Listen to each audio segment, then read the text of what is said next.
Magandang araw, GIP.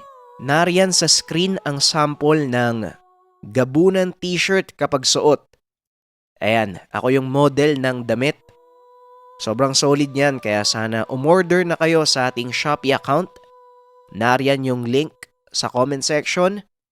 Order na kayo, GIP, para maihabol ko na kaagad. At syempre, dumating na sa iba yung mga damit at maraming salamat sa pagbibigay ng review at pagme-message sa ating Facebook page. Na-appreciate ko yung pagsuporta nyo sa ating mga damit. Muli sa mga gustong humabol, nariyan yung link sa comment section. Huwag na nating patagalin pa. Simulan na natin ang kwento. Ang kwentong ito ay hango sa totoong buhay. Mula ito sa isa nating kabayan na itago na lang natin sa pangalang Pagas. Taong 1951, Maranao.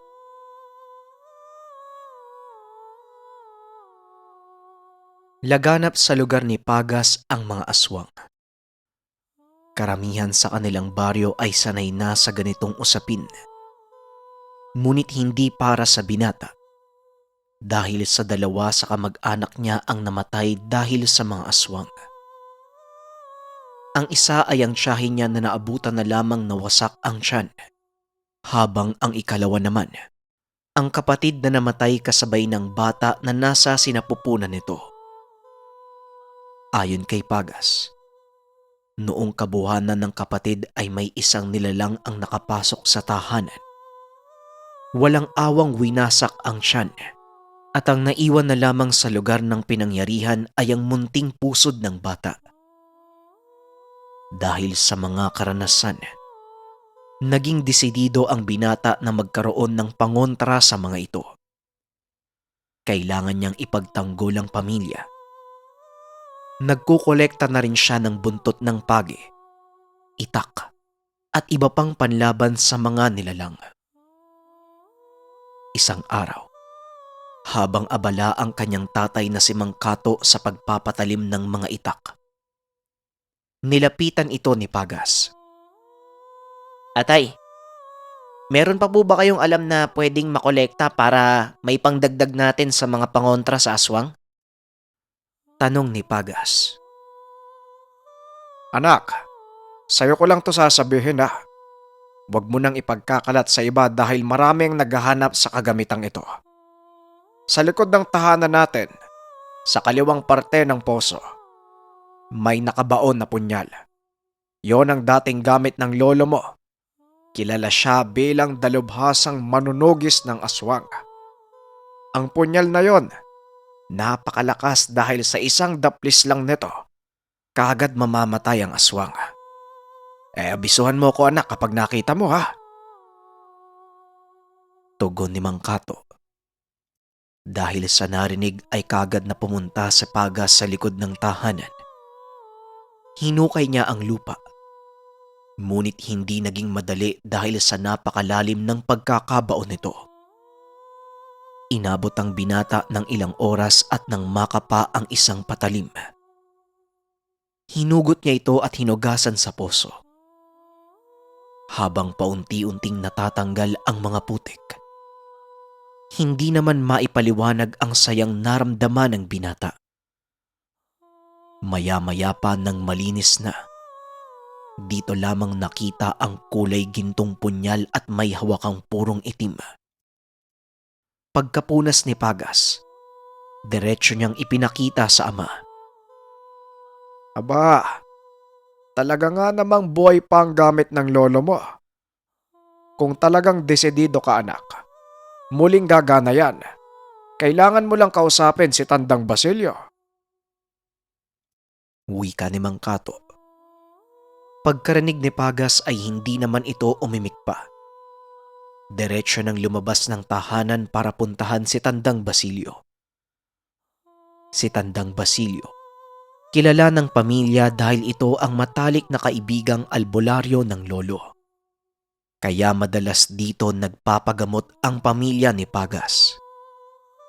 Malapit lang din naman ang tahanan ng matanda kaya madaling nahihingian ng tulong. Pagkarating ni Paga sa tahanan ng albularyo, kaagad nitong ipinakita ang punyal. Natuwa naman ang matanda dahil sa wakas, may isa na sa pamilya nila ang magmamana ng iniwan ng lolo. Dagdag pa nito, ang tanging paraan sa pagbuhay ng punyal ay pagpatay sa isang aswang. Nang maitanong naman ni Pagas kung paano, direktang sumagot ang matanda na kailangan nitong patayin ang lola dahil iyon lamang ang natatanging susi. Dahil sa narinig ay napakunot ang noo ni Pagas. Nakatira ang lola sa kabilang barangay, kaya madalas hindi rin nakakasama ng apo. Ngunit bago sa kanyang pandinig na tawagin ito na isang aswang.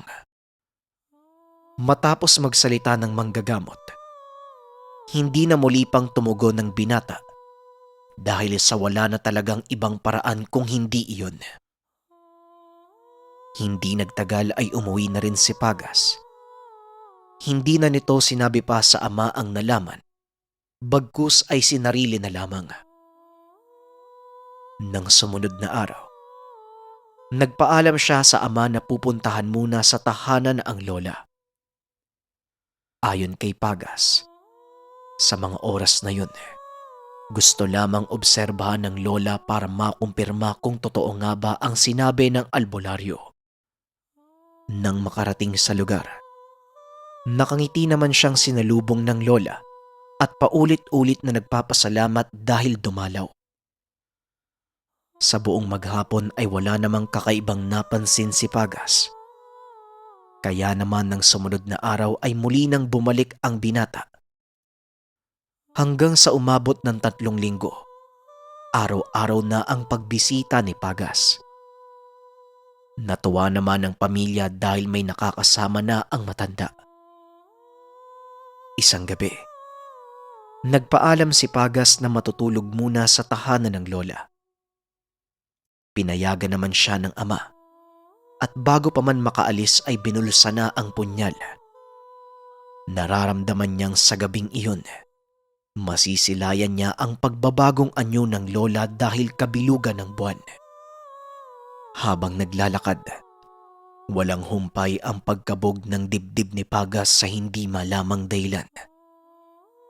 Maya-maya ay bigla niyang nakasalubong ang lola ngunit hindi siya pinansin. Dere-derecho lang sa paglalakad kaya tahimik itong sinundan ng binata. Sa pagsunod, napapansing nagagawi na sila sa kabundukan.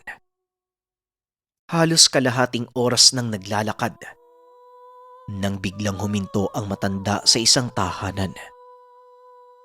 Nagpalibot-libot ito na parang pusang may inaamoy dahil sa madalas na paglapat ng ilong sa dingding. Ilang sandali pa, umakyat ito sa bubong ng walang kahirap-hirap. Labis ang pagtataka ni Pagas. Paanong nakaya ng isang matanda na makapanik ng ganun-ganun na lamang sa bubong?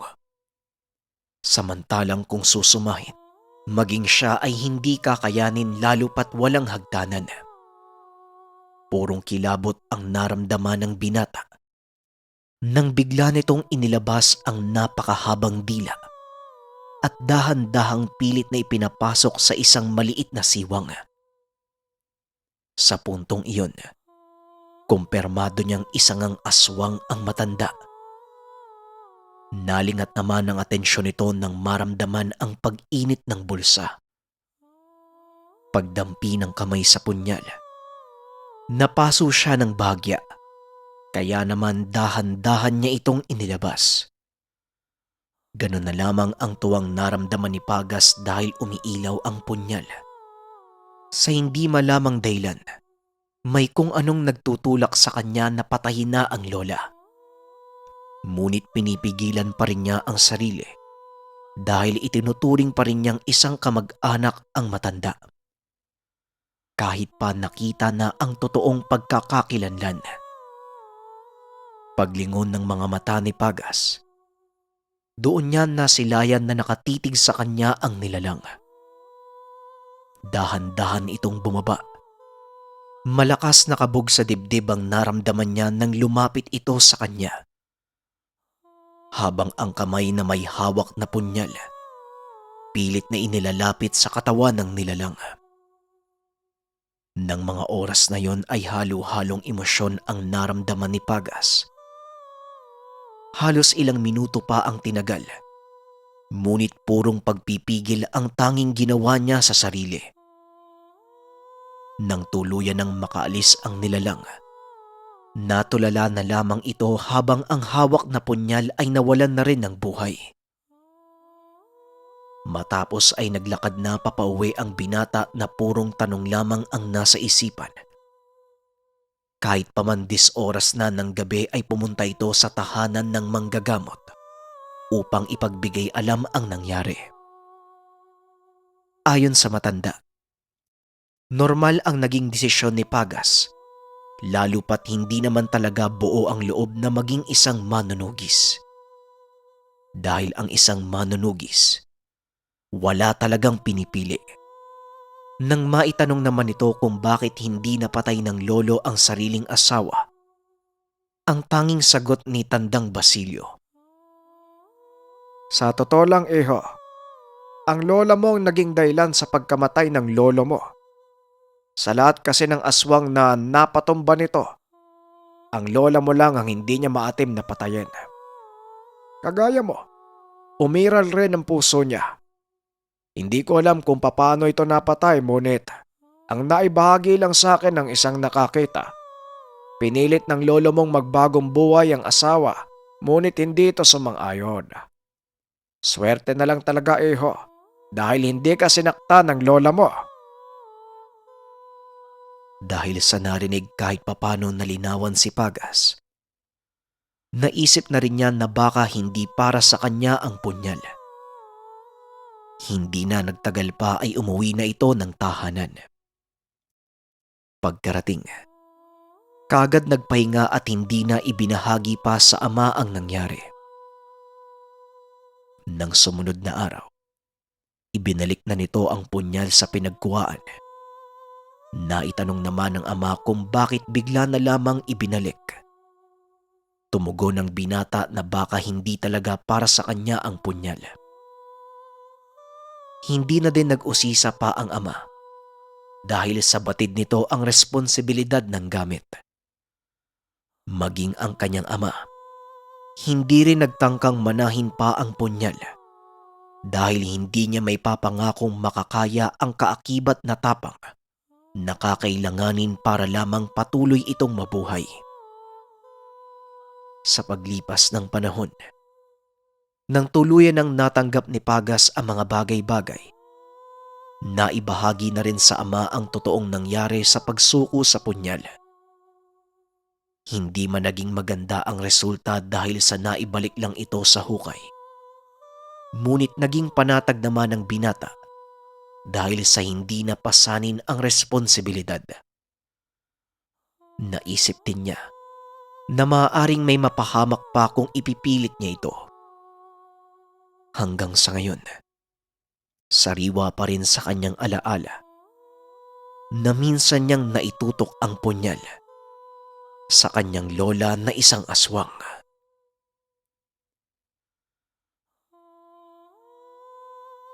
Ang susunod na kwento, mula sa ating kabayan na itago na lang natin sa pangalang Tales.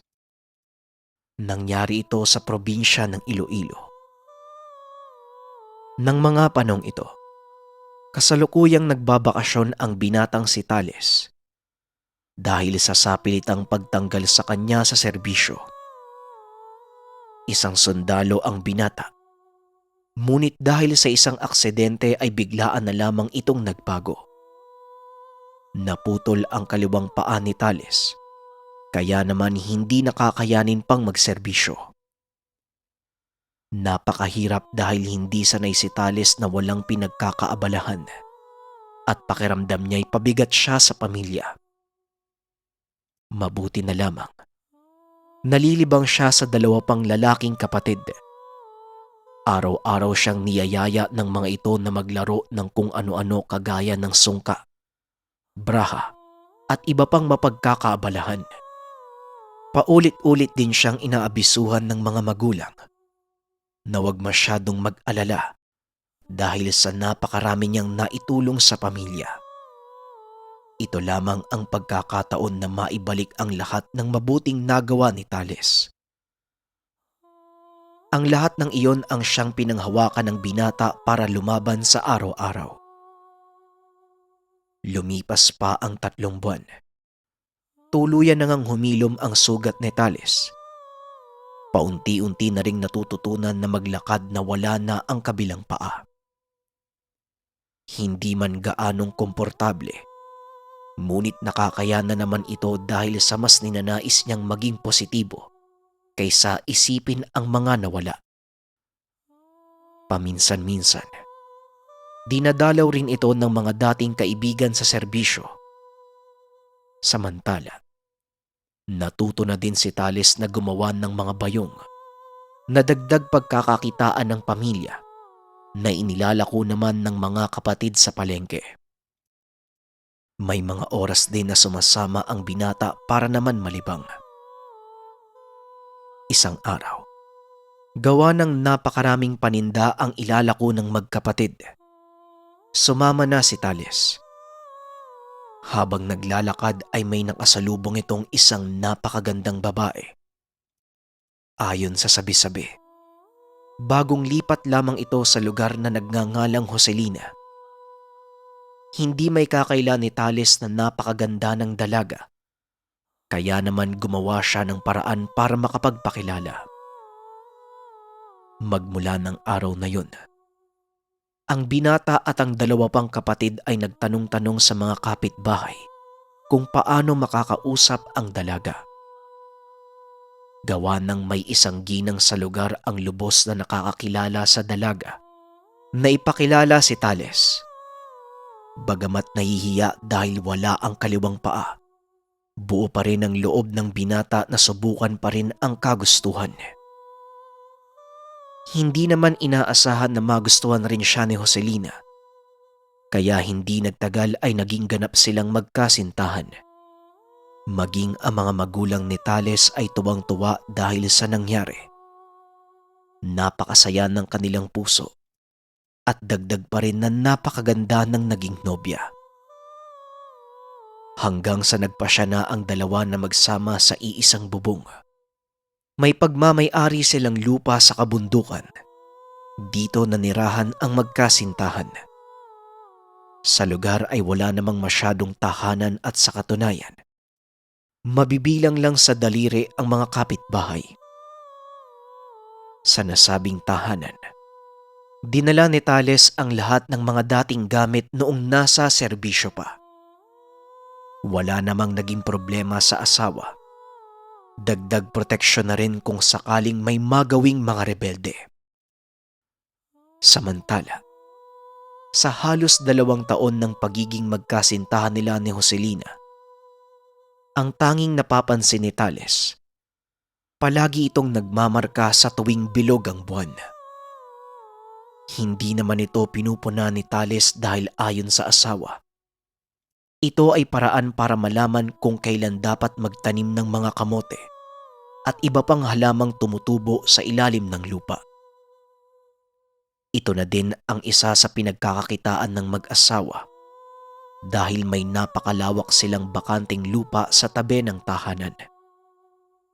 Kasabay nito, sa likod naman ay merong mga alagang baboy at dito nakakaipon sila ng malaking pera.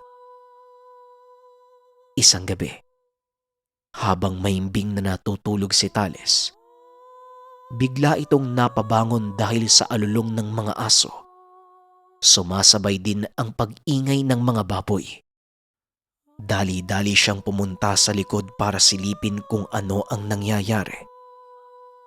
Ganun na lamang ang pagkabigla nang makita ang isang purong itim na baboy. Napakalaki kung ikukumpara sa mga alaga dahil halos kasing laki ng kalabaw. Sa puntong iyon, sumagi sa isipan ni Tales na isa itong aswang.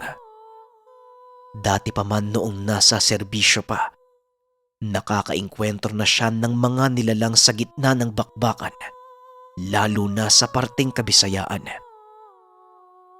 Imbis na dumiretso sa kulungan, bumalik siya sa loob ng tahanan para kunin ang baril. Habang naghahalongkat sa pinagtataguang baul, nahanap nito ang balang ibinigay ng ina. Ayon dito, may dasal ang bala ng isang albularyo bilang pangontra sa aswang. Pagkarating sa likuran, walang humpay pa rin ang paghuni ng mga alaga. Samantalang ang itim na baboy naman, hindi umiimik at hindi man lang gumagalaw. Dahil dito walang pag-aatubiling ipinutok ni Tales ang hawak na baril. Nanlaki mga mata niya nang masilayan ang hubad na babae habang umuungol. Nang akmang lalapitan niya sana, bigla itong humarap. Dito nakita na ang babaeng iyon ay ang asawang si Joselina. Teka, anong ginagawa mo dito, mahal? Hindi naman umimik ang asawa at diretsyo nang tumakbo papalayo. Hindi man makatakbo ng maayos, ngunit sinundan ito ni Tales. Sa pagmamadali ay biglang natisod at naitapon ang ginagamit na pang-alalay. Napaluha na lamang si Tales at gulong-gulo ang isipan. Sa puntong iyon ay hindi na mawari ni Tales kung ano ba talaga ang nangyayari at kung bakit nag-anyong baboy ang asawa. Kuya, anong ginagawa mo dito? Halika, ihatid kita sa loob. Delikado sa labas ng gantong oras. Wika ng kapatid ni Tales. Napatitig naman ito at tinanong kung ano ang ginagawa niya sa bundok ng 10 oras ng gabi. Ayon sa kapatid, may hinahabol silang mga bangkilan. Ang gabing iyon ang nakatakdang oras sa pagtugis ng mga albularyo. Matapos makapagsalita ng kapatid, nagsidatingan na ang mga albularyo habang dala ang kanya-kanyang lampara. Dire-diretso ito sa pagtakbo papunta sa masukal na parte ng kabundukan. Dahil sa nasilayan ay hindi na muna pumasok si Tales at sinamahan naman ng kapatid. Napatanong din ito kung nasaan ang asawang Joselina, ngunit hindi na sumagot pa si Tales. Pansamantalang nagkaroon ng katahimikan sa gitna ng dalawa. Maya-maya pa ay narinig nila ang boses ng mga albularyo. Kaya napatayo ang mga ito at nang magawi sa tapat. Isang matanda ang lumapit kay Tales. Maaari mo ba akong papasukin sa loob ng tahanan mo? May kailangan lang akong kunin para tuluyan na naming maisagawa ang matagal ng hinahangad ng ating mga kababaryo. Wika ng albularyo. Dahil sa pakiusap ay sinamahan nito ni Tales papasok ng tahanan. Pagkarating, nagmasid siya sa lugar. Marahang lumapit sa mga kagamitan ng dalaga. Itinapat ng matanda ang labi sabay banggit ng usal. Nilagyan ito ng langis at nang matapos ay lumabas na ang matanda kasama si Tales. Maya-maya pa, nagsidatingan ang 5 itim na baboy. Parehong-pareho sa nakita niya sa kulungan. Kaagad itong sinunggaban ng mga albularyo at itinali ang mga paa. Hindi naman maintindihan ni Tales ang nararamdaman. Dahil sa kutob niya, isa dito ay ang kanyang asawa. Dahil sa bakas sa mukha nito ang pag-aalala, isa sa mga manggagamot ang nag-alok na kausapin ng asawa. Tumango naman dito si Tales at may kung anong mga salita na isinulat sa lupa ang matanda. Matapos nun ay nag-orasyon ito at pinatayo sa gitna si Tales. Ayon dito, nang makatungtong siya sa gitna, hindi na baboy ang mga nakikita. Bagkus 5 walang saplot na kababaihan at isa dito ang kanyang asawa. Nakausap niya ito at ipinaliwanag ang mga nangyayari. Ayon sa asawa, totoong isa siyang aswang. Ngunit hindi niya intensyon na kainin o patayin si Tales dahil sa totoong umiibig ito sa kanya. Matapos nun, dahan-dahang dumilim ang paningin ni Tales. Nagising na lamang siya nasa tahanan na ng mga magulang. Kaagad na itinanong kung ano ang nangyari at ayon sa kapatid, nung umapak siya sa loob ng bilog, bigla siyang nawalan ng malay hanggang sa inuwi na lamang. Samantalang ang mga itim na baboy, matapos mag-orasyon ng mga albularyo, kaagad din silang nawalan ng malay. Dagdag pa nito, hindi ibinahagi ng mga manggagamot kung nasaan ang mga ito. Itinago nila sa liblib na lugar upang walang makaalam. Labis na nanghina si Tales dahil wala na ang asawa. Hindi na rin siya bumalik pa ng kabundukan. Paglipas ng ilang buwan, mahirap man paniwalaan ang mga nangyari. Ngunit natanggap na ni Tales at ng pamilya ang totoong katauhan ni Joselina. Samantalang ang mga alagang baboy naman, dinala na sa tahanan ng mga magulang at doon na muling tumira si Tales. Hindi na rin nagparamdam pa o nakita man lamang ang asawa. Ayon naman sa kakilalang albularyo, hindi na talaga ito makikita pa dahil sa tuluyan na itong tinugis ng mga manggagamot. Hanggang sa ngayon, nag-aalaga pa rin ng baboy si Tales, ngunit karamihan ay kulay itim. Dahil sa tuwing nakikita niya ito, ang palagi niyang naaalala ay ang kanyang asawa. Maraming salamat sa pakikinig ng ating kwento, JIP. At muli nariyan sa screen ang sample ng ating gabunan t-shirt. Yan, ako yung model niyan, JIP. Kaya sana, habol na kayo kasi maganda yung quality ng tela. Ano siya, parang Uniqlo or H&M. Tapos, hindi din ganun kamahal. Limited lang yan, baka magkaubusan. Tas magbabago na naman tayo ng design kaya sana habol na kayo, JIP. Nariyan yung link sa comment section para maka-order. Yun lamang, maraming salamat. Paalam.